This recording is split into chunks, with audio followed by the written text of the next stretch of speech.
everybody. It is Thursday evening and Friday morning for some. You guys know what it is. You guys have been with me since the beginning.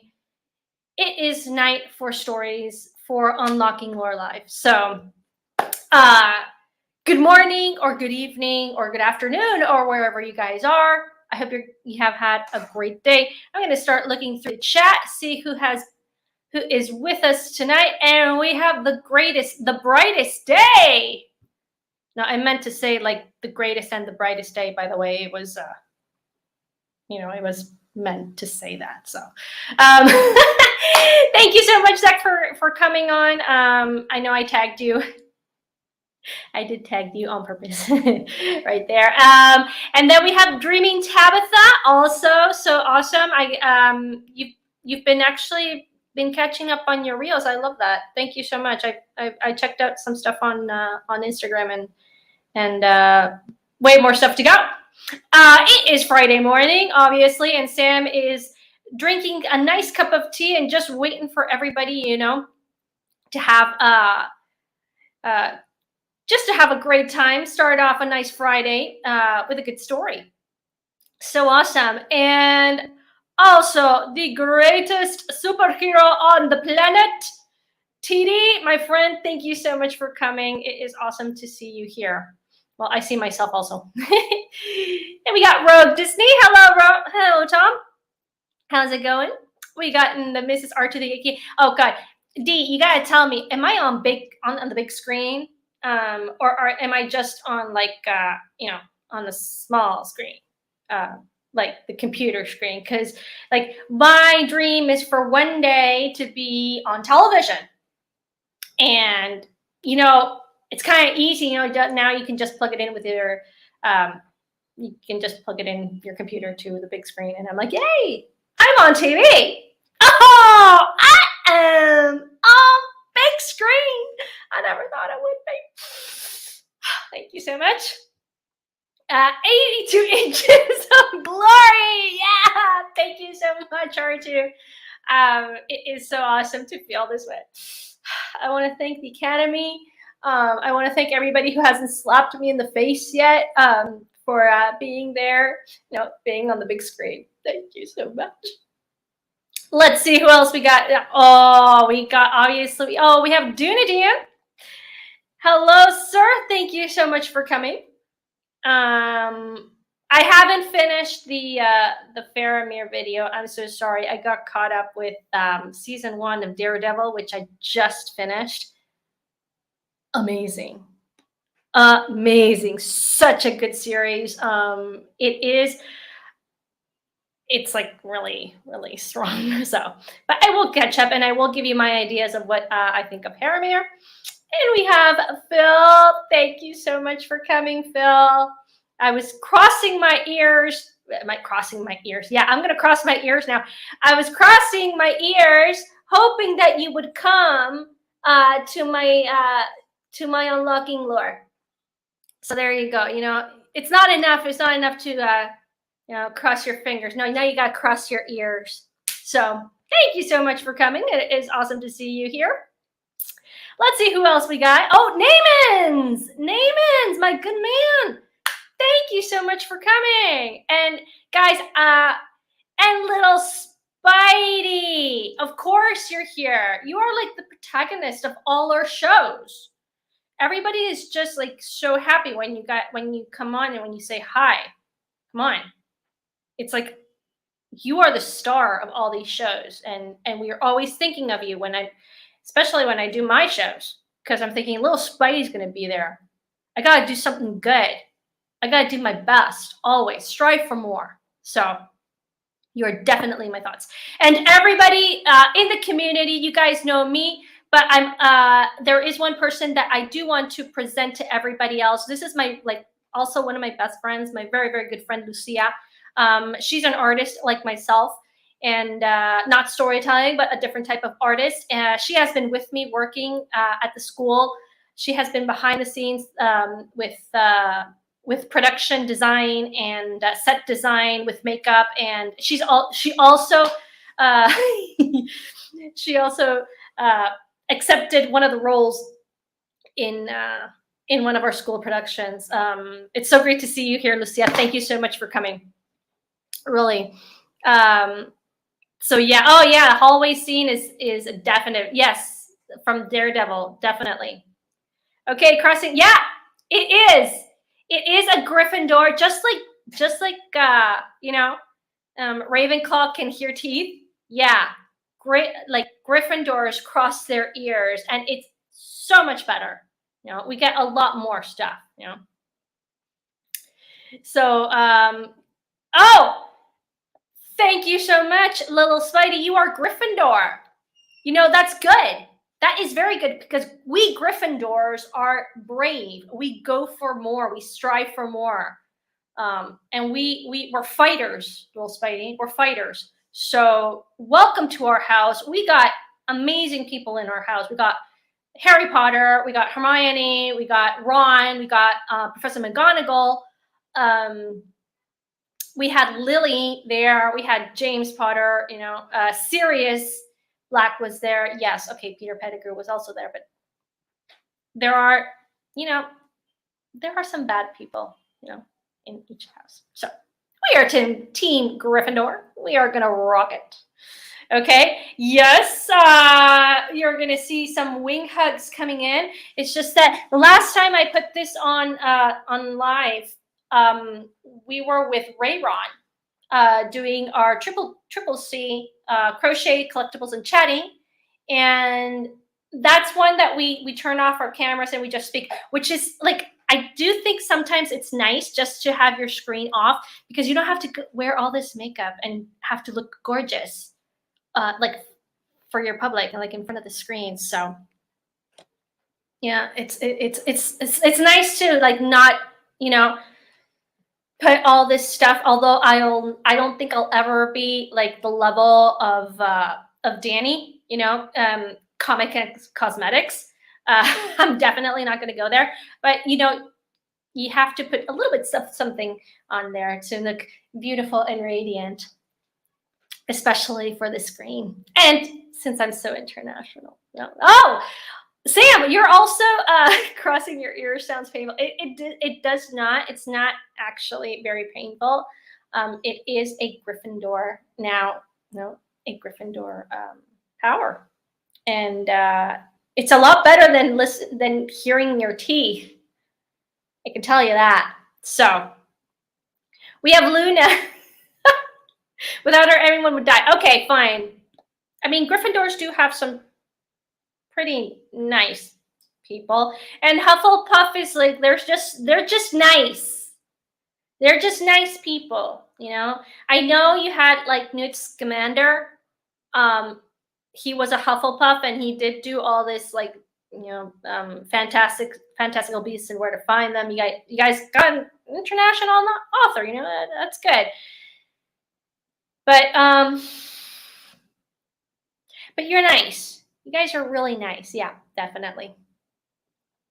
So we'll just a couple more comments there. Actually, I'm half Filipino, which is half I don't know. Which half I don't know, but it's what my parents tell me. Well, I can tell you this. It's a good half. It's an excellent half. I know many Filipinos from the Philippines personally and from the States. They are wonderful people. They are awesome people. Very, very, they work hard and they're open to everybody. So it's definitely a very, very good half, little Spidey. You be proud of being half Filipino. Yeah, you do that. Okay. It's going to be awesome. So, hey, okay. So, all right. So we're kind of getting off track here. You guys are distracting me. You guys know that before every presentation, whether it be on live stream or whether it be in person, I actually, concentrate and get into what I'm about to do. You guys know that, right? Oh, Oh, little Spidey says, I'm thinking it was my top half, maybe my left side. Well, yeah, it could be, but it's definitely going to be your good side. Take it like that, okay, little Spidey. It's definitely going to be your good side. So, please, Tabitha and R2, please do not knock your teeth out. I would ask you to not listen to R2's teeth and listen to my story, which would be better, I think, for everybody, both in the chat and in real life. I would be very grateful if you do that. And now, if you do have like the skill, kind of like Daredevil, who has like this heightened sense of hearing, I would ask you not to hear also my teeth, but just to hear like the story. It'd be nice. But anyway, listen to your teeth. Oh my gosh, you guys are knocking me out. Tonight is live. The chat is on fire. I love that. So, let's get into this. I have a beautiful story tonight. It is from Denmark, and it's one of my tales that I finally found in this book. It's called Classic Folk Tales from Around the World. This was one of the books that was destroyed in the flood back in 2017. It took me 5 years to find. Okay. And to purchase, I finally have it. I finally found the few stories that I was able to read, because obviously this is a very, very big book. And it is full of literally stories from around the world. We got stories from Africa, and from that inside you have from America, from Arabia, Australia, Basque tales, Bohemia, Brittany, Cossack tales, Celtic, and from Celtic you have Irish and Scottish. You got China, Finland, Germany, Gypsy, Greek, India. It's all actually in alphabetical order. But this story is a beautiful story. I hope you guys like it. It is from Denmark, and this story is entitled "The Little Pony." Not My Little Pony, just The Little Pony. Let's get into this.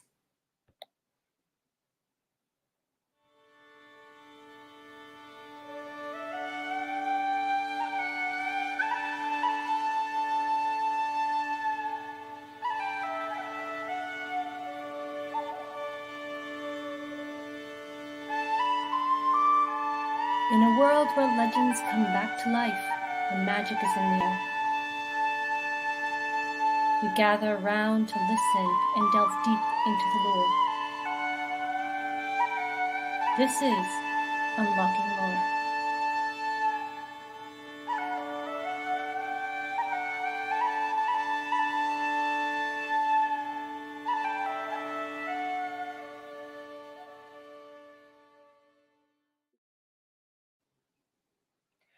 Once upon a time in a faraway land, there lived a king who had one son.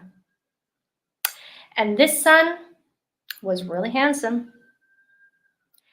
He was clever, and he had a very good heart. But he had one flaw. That he knew he was very intelligent, he was very handsome. And because of that, he was pretty much conceited. That didn't take away the fact that he helped the poor and was learning the trade of his father, who was the king. He would be king of this land one day, and he had to learn his profession very, very carefully. But he didn't like anything that wasn't as handsome or as beautiful as he was. And every time that he would encounter something like that, he would send it away or have it taken far from him, so that his eyes would not hurt as much as they did. Well, it happened that one day he went out with his courtiers and his guards out into the forest, where he went to hunt. And he came across an old man who was crooked and had a hump, who was one-eyed, and with long, dirty hair. And he dressed for the occasion. He dressed in rags. And with him, he had a little long-haired farm pony. It was a sorry beast. He was ugly. And he was lame in one of the front foots. "Ugh!" said the prince. "Ugh! Get that sight away from me," he said. "I can't possibly see this. Take him away." So the guards went down and roughly grabbed the old man and started to push him and the little pony away.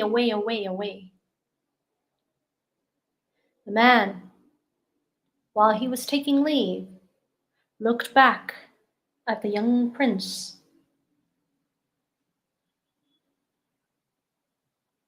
and said nothing, just looked at him.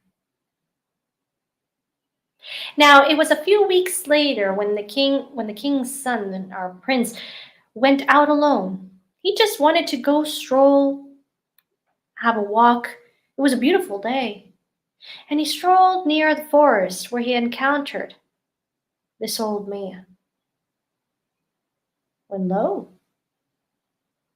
he saw him again.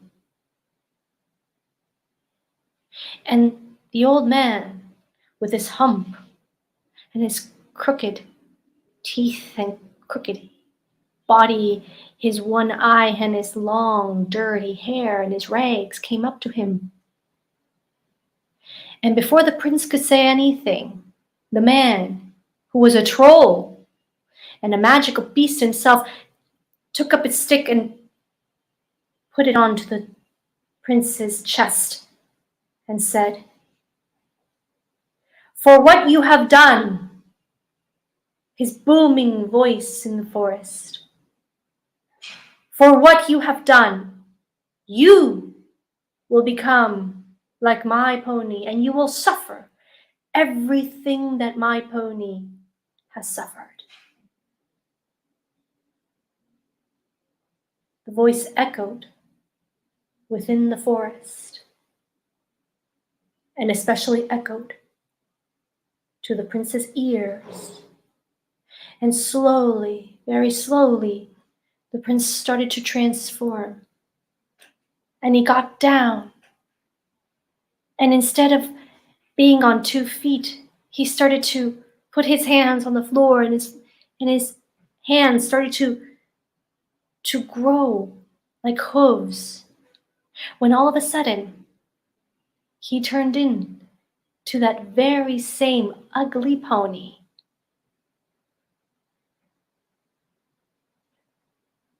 When dark came by, when dusk came, the king started to worry that his son had disappeared. He sent messengers everywhere to find the young prince, but nobody could find him. Great sadness crept into the land because the prince had disappeared without a trace. Now the prince looked at the castle, but he knew that nobody would recognize him. So he decided to go. He went into the forest, one of his 4 feet lame, his long, dirty hair. He was so sorry for himself, but he could do nothing, and he left.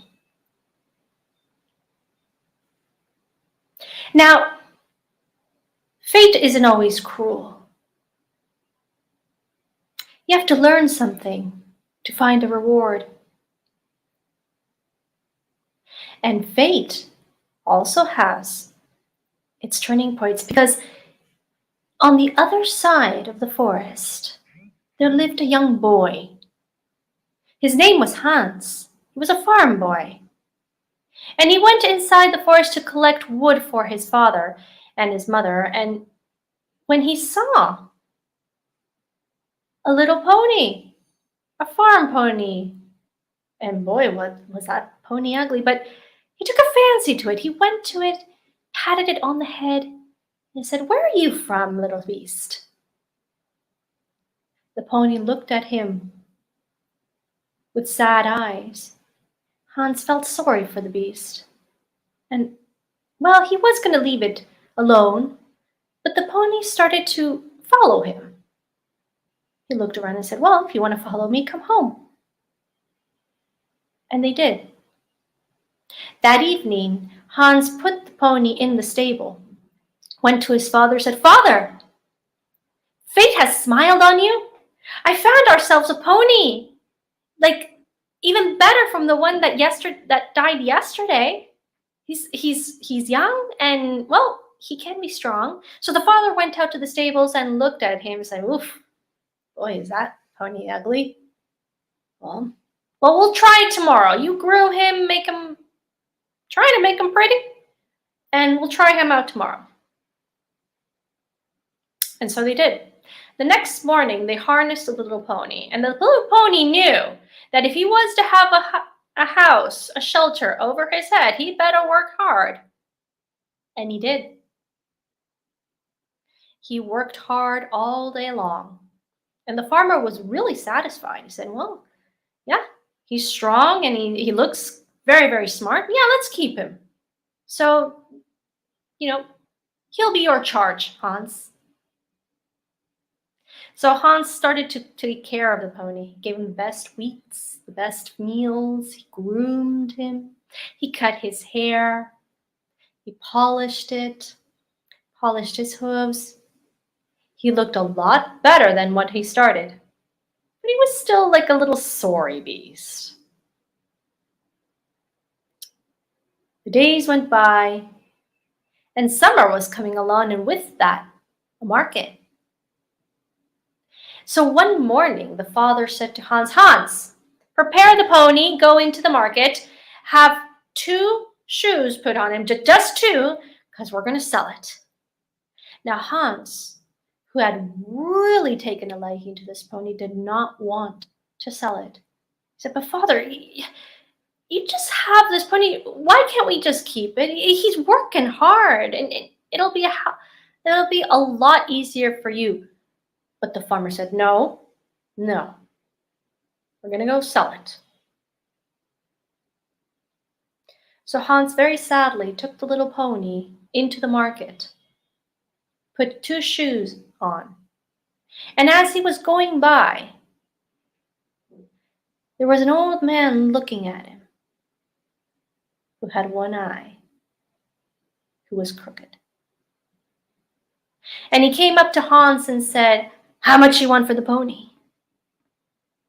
Hans said very valiantly, he said, 200 gold coins, knowing very well that the pony was worth a lot less. But the man didn't say anything. He just took out his bag and was about to give it to Hans, and Hans said, "No, sorry, I can't sell it to you." And the man asked why. He said, "It's not mine. It's my father's. So I'm sorry, I can't take your money." He grabbed the little beast and went on his way. Back at home at dinner time, when mother was serving the meal, the father and Hans were there, and the father said, "Hans, prepare the pony, for tomorrow I will take it into the market to sell it." Father, and then you should ask a lot more for that pony. Why don't you ask 300 gold coins? Said Hans. 300 gold coins? But are you serious? That pony isn't worth even 100. I'd be lucky to get that. So Hans reluctantly told what happened this morning. And boy, he got a beating. He said, "Are you insane, boy? That pony isn't worth 100, and he was about to give you 2? But Hans said, Father, please, just ask more. I know we can get some more. Hans' idea was not to sell it, but to bring it home. And knowing his father, well, he had a really good chance of bringing him back. So the next morning, the farmer went to the market. He put the pony on sale, and the people who would come and would ask for the price, the farmer said, 300 gold coins.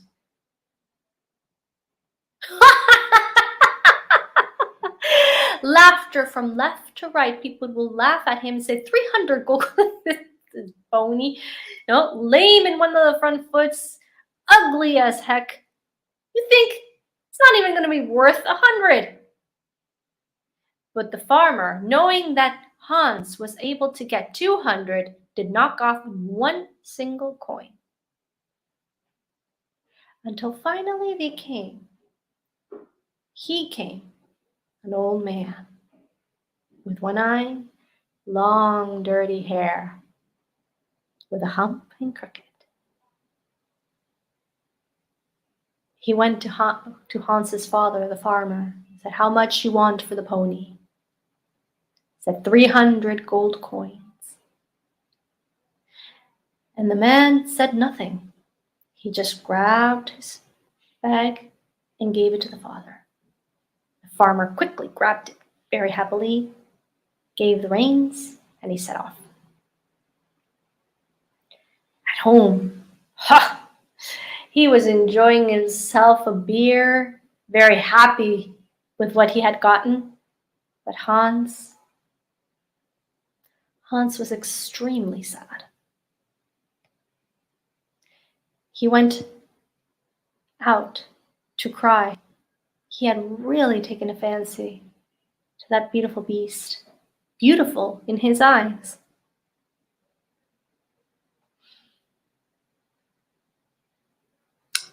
So he decided to do something. The next morning, Hans went to the market and asked where he could find the man who had purchased his little friend. And one of the persons there said, well, he's a rich man, but he lives 100 miles from here. If you go that way, you'll find him. So Hans stealthily crept back into the house, grabbed his things, and went off. And he walked 100 miles.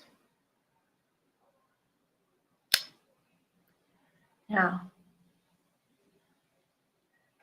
on the next 100 miles, he saw a huge castle. He knew who lived there. It wasn't our king, but his king of the land, who had 2 beautiful daughters. Hans arrived and looked for his pony all over the place. Where was it? Where could it be? Well, he started to look and look and look until finally he found it. And he actually found it in the king's palace. The crooked man, the troll, as we both know, was actually serving the palace. And there was his little pony. Hans ran up and started to pat the little pony, and he could see that the pony was really happy to see Hans. So he went up to the palace, asked to be greeted by the king, and the king asked him to come. He said, will you employ me as your stable boy? Now the king was fond of his subjects, and he was a very kind heart. He said, well, yeah, of course, go on in. So Hans started to work as a stable boy. But he only worked with one creature. We both know who that was. Now it happened to be that one of the daughters of the king, the youngest one, was a very, very small child, but very beautiful, came down to the stables one day, and he saw Hans with the little pony. She ran up. He said, what a beautiful creature. Hans said, yes, and he's intelligent. You can bet your bubbles that he is very, very good. So the daughter went up running to the king and asked, "Daddy, can you give this to me? Please, please, please." The father said, "Well, why do you want this sorry beast?" For he had seen what had come into his palace. He said, "Why do you want? You can have any of the horses there. You have beautiful white mares, black stallions. Why do you want this one?" He said, "Because I'm small and I can ride him and drive him. Please, father." And she begged him and begged him and begged him until finally the father conceded. "All right, have that little pony," he said. So the little princess was really, really happy. And each day she would come down and she would give him to eat carrots and wheat and oats. And Hans was there and he was grooming the king. Now, like I said, the king had two daughters. And the eldest was a little bit older and very, very beautiful. Now, the years started to pass. Hans started to grow up into a fine, strapping young boy, a young man. The pony was also starting to look healthier, and both daughters started to grow into beautiful women. A slight friendship had come between Hans and the youngest princess, but just friendship. There was nothing more. Now it happened to pass that one day the eldest daughter, who was now a beautiful young maiden, was fishing. And she was there, with her rod. And something that we should never do is to go to a lake or go to somewhere where there's water with jewelry. And she just happened to have her mother's beautiful ring. And while she was fishing, she put down her hand and boop, the ring fell. "Oh no!" she said, "My ring!" She ran down, tried to see if she could find it. "Oh no, it was my mother's ring. My father's going to kill me. Oh my gosh. But I have to inform it. I have to find the ring. It was mother's," she said. So she went up to the king and said what had happened. Of course, the king was not happy of what happened. But nevertheless, the ring had to be found. So, since the ring was very, very important to the family, he decided to give a very good reward for anyone who would find it. He put out a notice in saying, the man who found the ring would be able to marry the eldest daughter and inherit half the kingdom. Well, as you can imagine, a lot of people started to look for this ring. And not only from that kingdom, but from other kingdoms as well. Dukes and earls and knights came around, claiming that they would find the ring and marry the fair young maiden. But nobody found it. One day, Hans decided to take the little pony down to the water. And he was just minding his own business. But he was a fine young man that time. And the pony went near the water, looked down, grabbed his hoof, and he kicked a fish out. Hans looked at it and quickly grabbed the fish.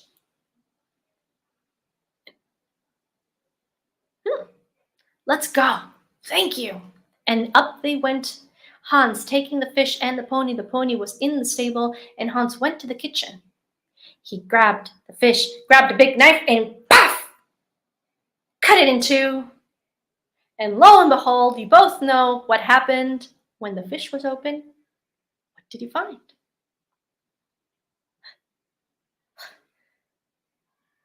The ring.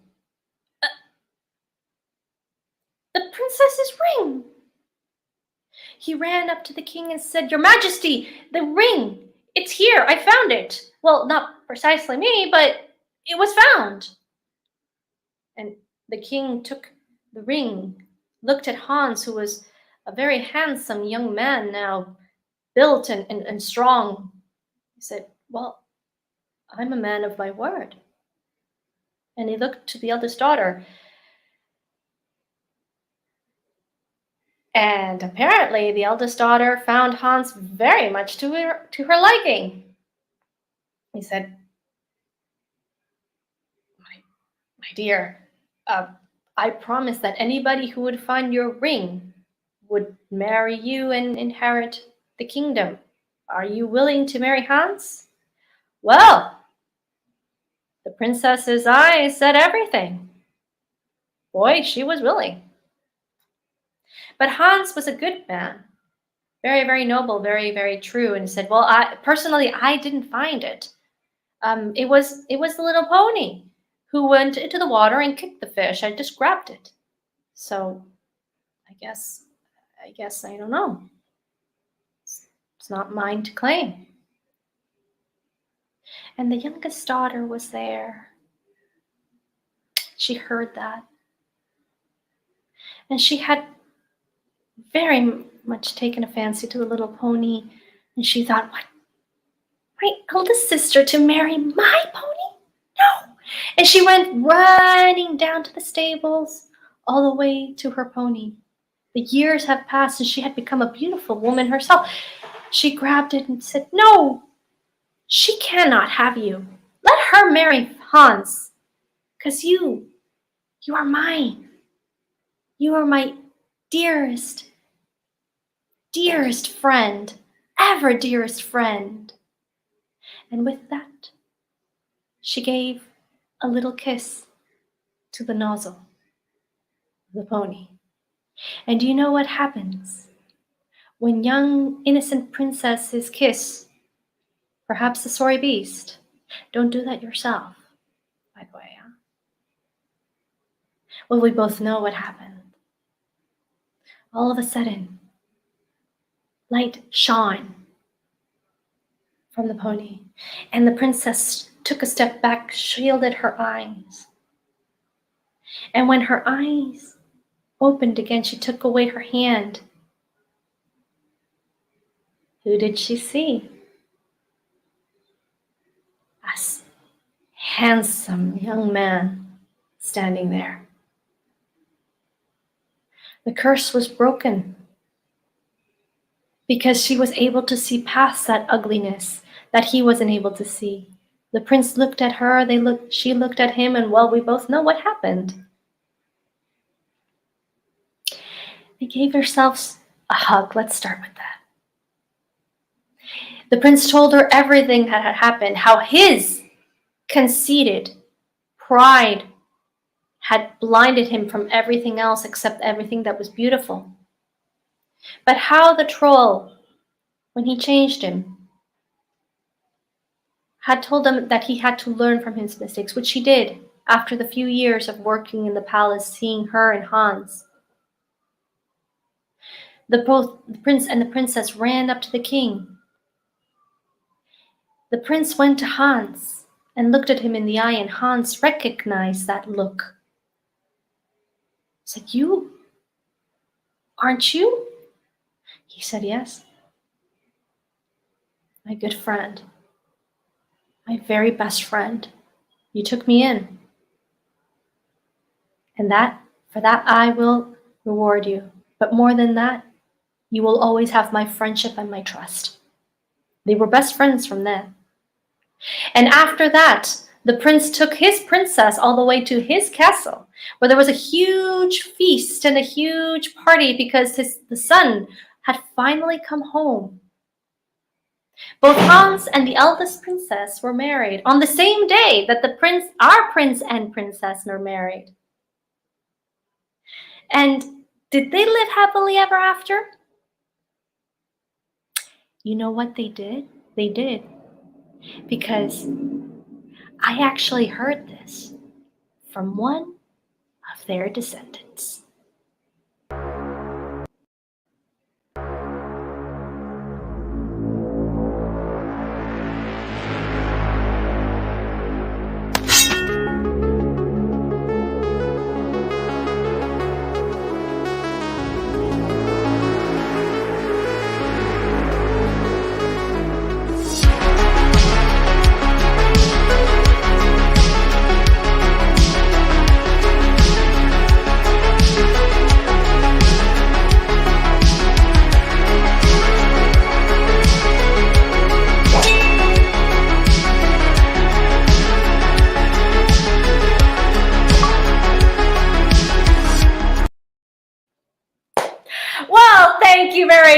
Thank you very much. The chat blew up, man. The chat blew up. I couldn't believe it. I couldn't see the comments. I'm so sorry. When I'm in a story, I don't see the comments.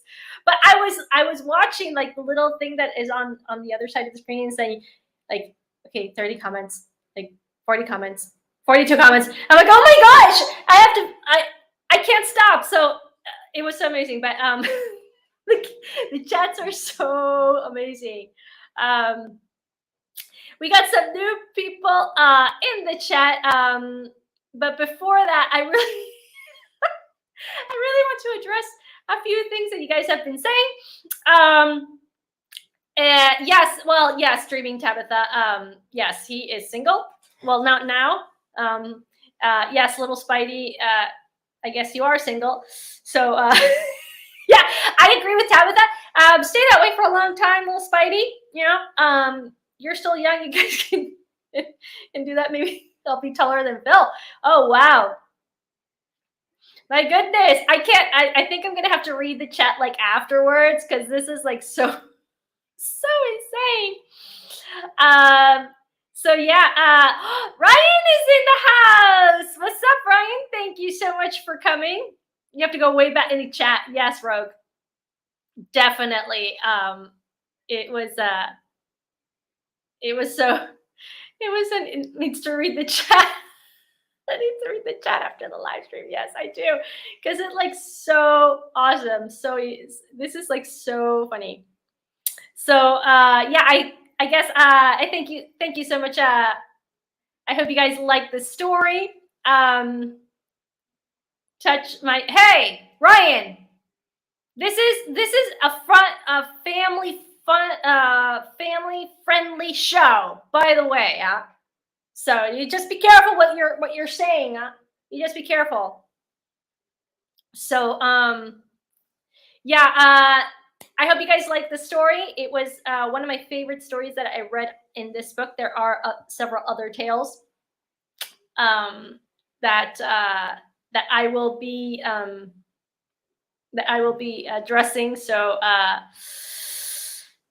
little Spidey mainly laughed so hard I didn't realize I wasn't commenting in the chat. I accidentally texted. Oopsies. Yeah, I know. Little Spidey, you got some wit there with your. I'm probably guessing that's the Filipino part also.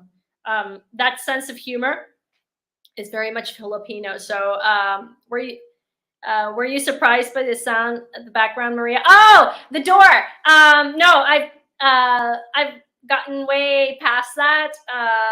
Unless somebody actually comes in and scares me, I don't get really like jumpy. Maria got tongue-tied. Yes, Maria got tongue-tied, obviously. Because it's the chat was like it was like on fire. It was on fire, man. That's clearly his dad's side. Okay, yeah. All right. I'll take your word for it, D. Definitely. But that you gotta admit, little Spidey has a real nice sense of humor. Huh? It's really funny. So let's see what Tom says. Maria is trying to keep from the F word she wanted to use. I am not, Tom. I am not. I am a very, very clear worded person. Okay, I am a clear worded person. I am a clean person. Okay, I am an innocent lamb. If you don't believe me, we'll talk afterwards. So, but anyway, yeah. What do we have for the future? Well, a couple of announcements. Which I scored. Actually, it's the word fudge. I love fudge. I don't know about you, little Spidey, but like chocolate fudge is like probably one of my favorite stuff. And Dunadan, thank you so much for the compliments. I did see a few things on the intro back up in the chat. Thank you so much, because it's something that I cooked up like really quickly, because I did get copyrighted. It didn't strike me in the I've never actually had a copyright strike, thankfully, but it didn't allow me to get monetized. And what really like ticked me off at that time is that I used that same audio um, uh, in previous videos. So it was my regular intro with the music, and it never said anything. It had said something at the beginning. I would have changed it like right then and there, but YouTube just kind of flips it off like 1 and 2 and 1 and 2, and that really that's what really got me off my rails. So thankfully, I was able to cook up something very quickly.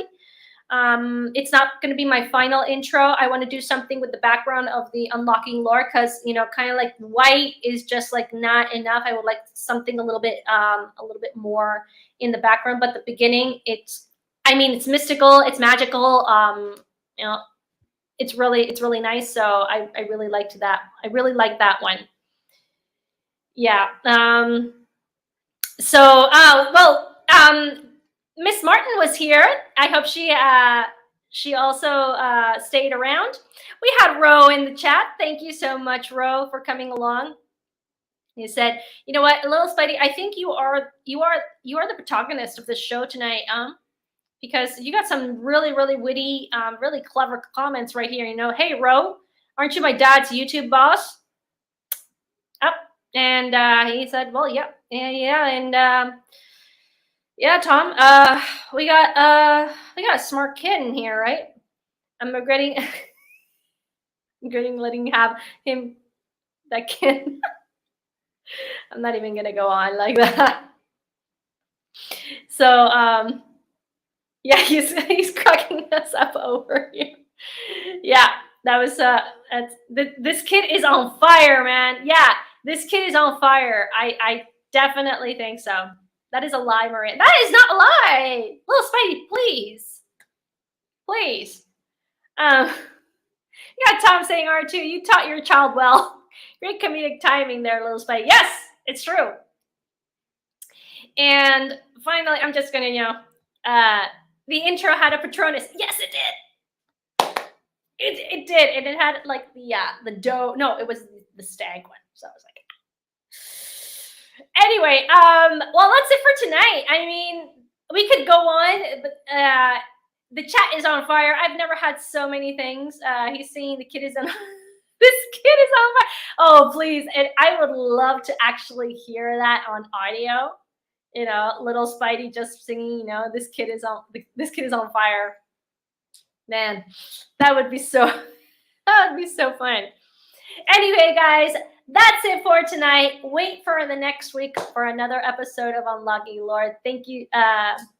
We could definitely go. Yes, we could definitely go all night. But you know what? Amazingly enough, I do have some sleep to catch up on. Because you know what? You know the secret to being gorgeous and beautiful like me? It's my sleep and makeup. But definitely my sleep. So anyway, I'm going to be signing off for tonight. Thank you so much for coming. Phil, thank you so much. I did cross my fingers and I crossed my ears, so I was lucky to have you here. And I'm going to be saying goodnight to everybody. Hope we have the same interaction that we had tonight for next week. You guys know that I just love interacting. So with that, I'm saying good night, everybody.